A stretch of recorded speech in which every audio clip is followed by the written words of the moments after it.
She was right there, sitting in the same chair as always, a black coffee in her hand, wearing that gray coat she always put on when the weather started to get cold.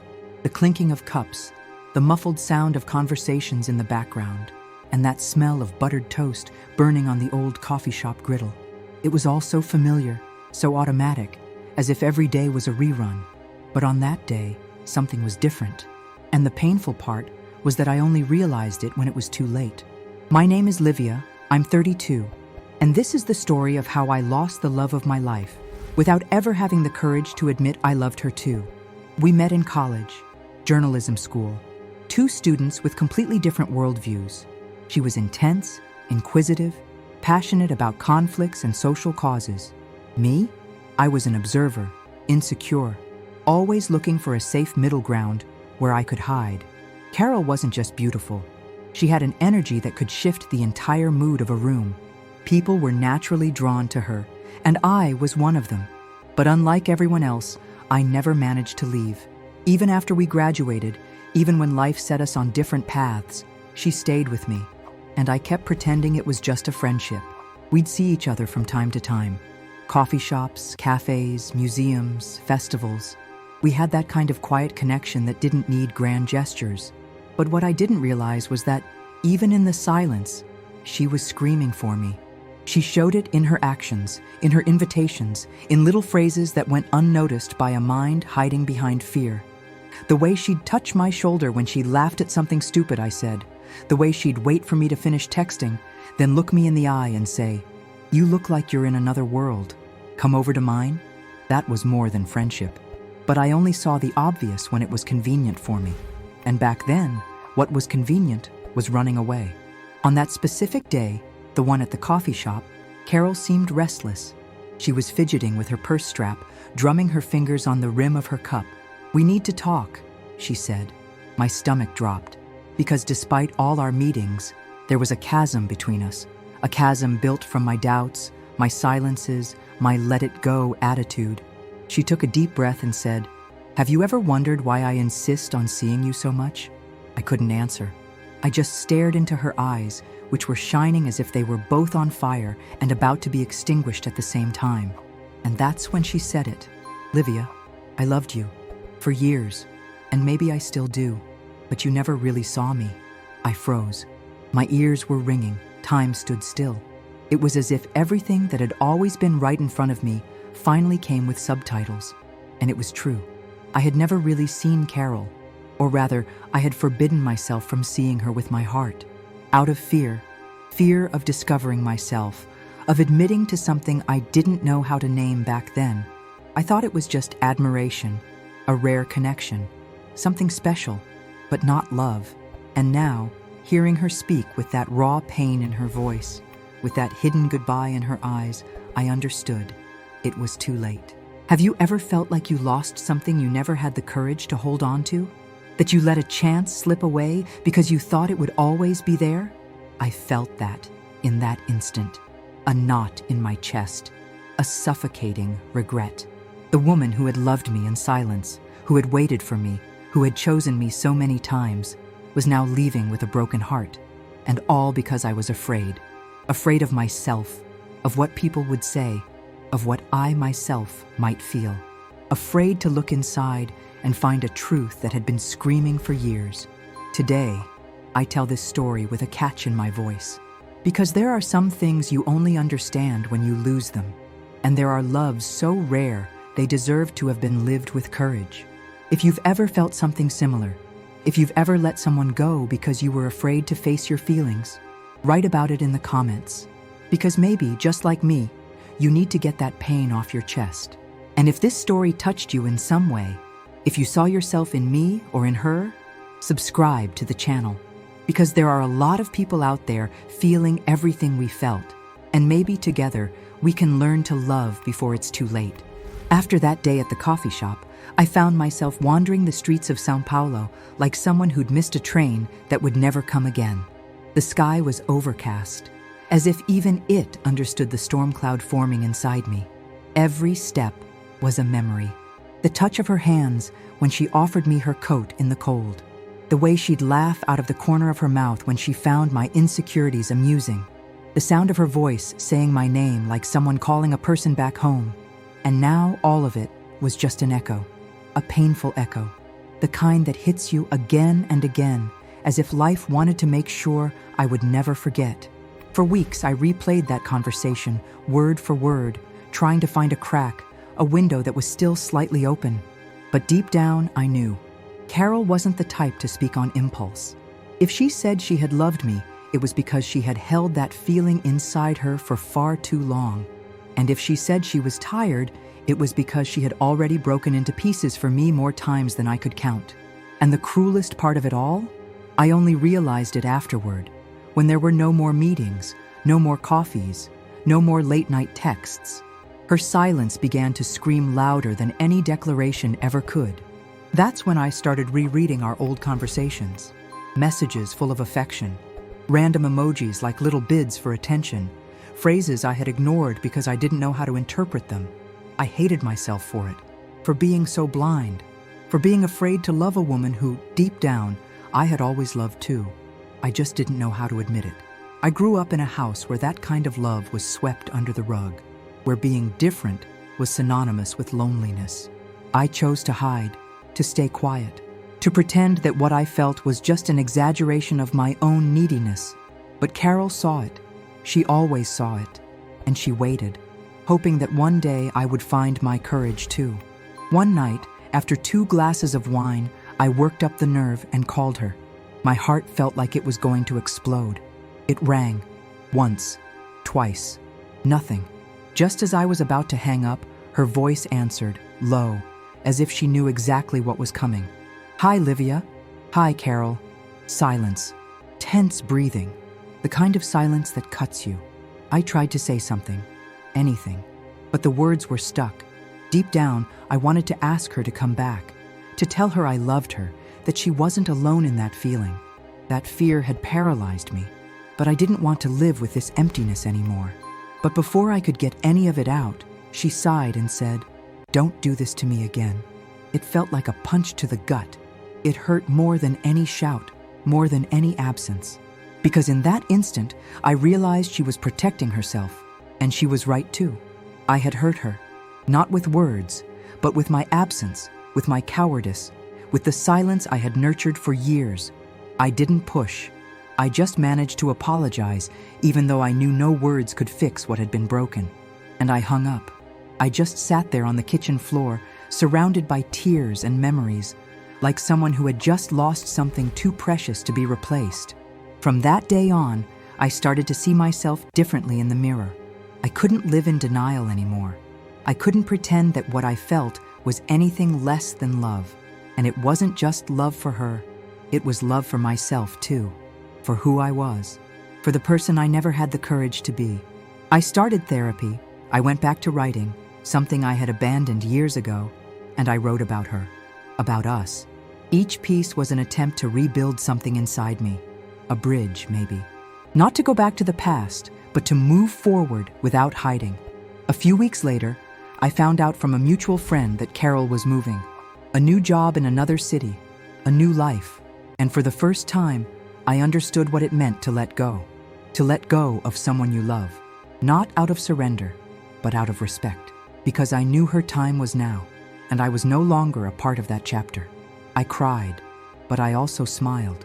Because, despite everything, I was lucky enough to have been loved by someone like her. And now I knew it. Too late, yes, but I knew. If you're listening to this and you feel that someone loves you in silence, don't wait. Don't let fear silence you. Don't make the same mistake I did. Sometimes love is right there, screaming in a glance, a touch, a silence, just waiting for the courage to be lived.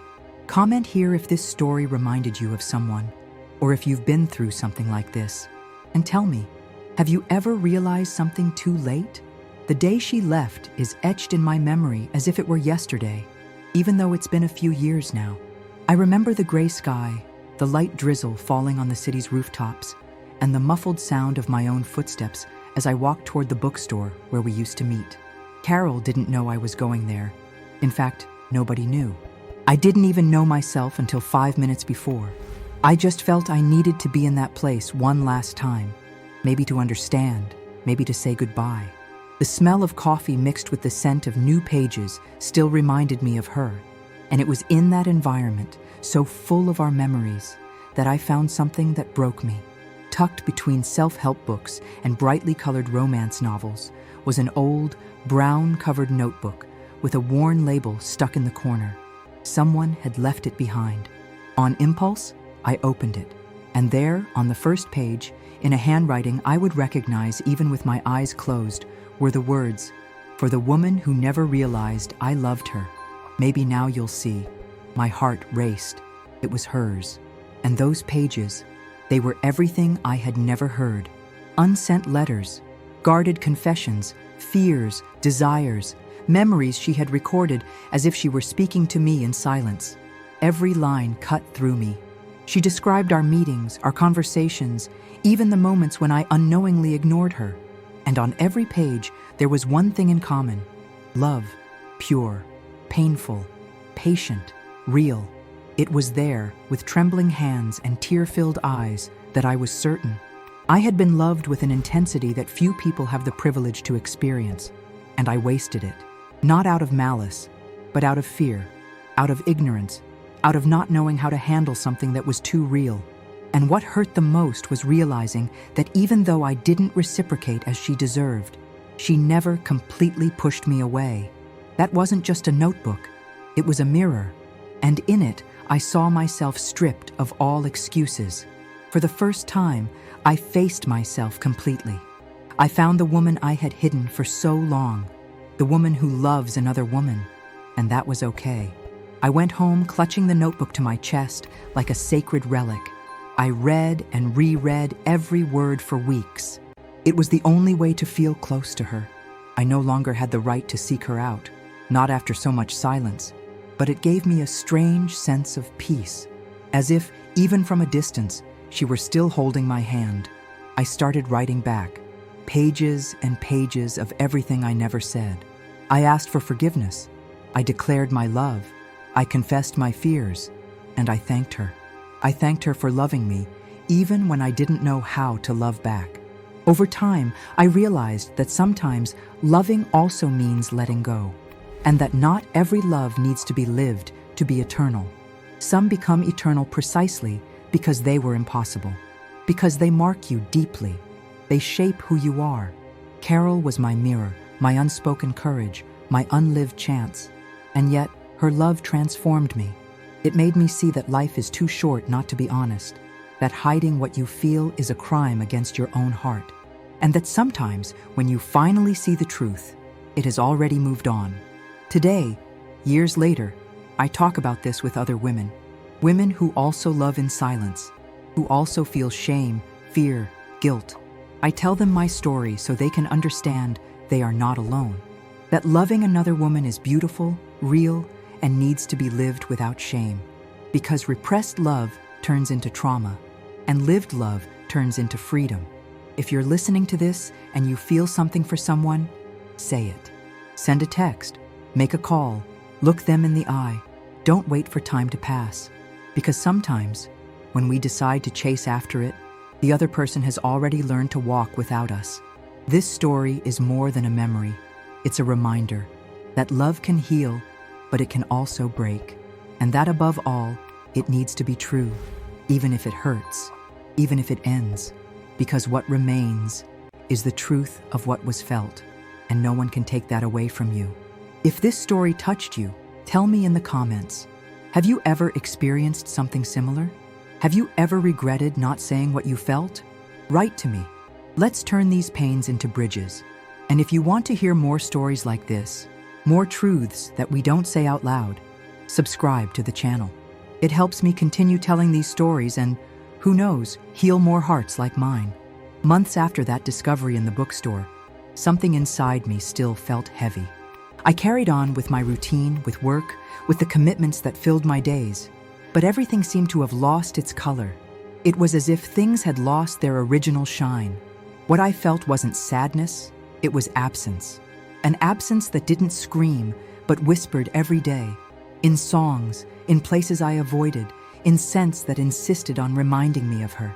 Even the smell of lavender, which she always used on her pillow, would catch me by surprise in random places and tear me apart inside. I couldn't move on, and as much as life was pushing me forward, my heart was still stuck on what if.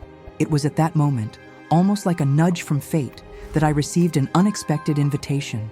An LGBTQ+ documentary festival in a small town.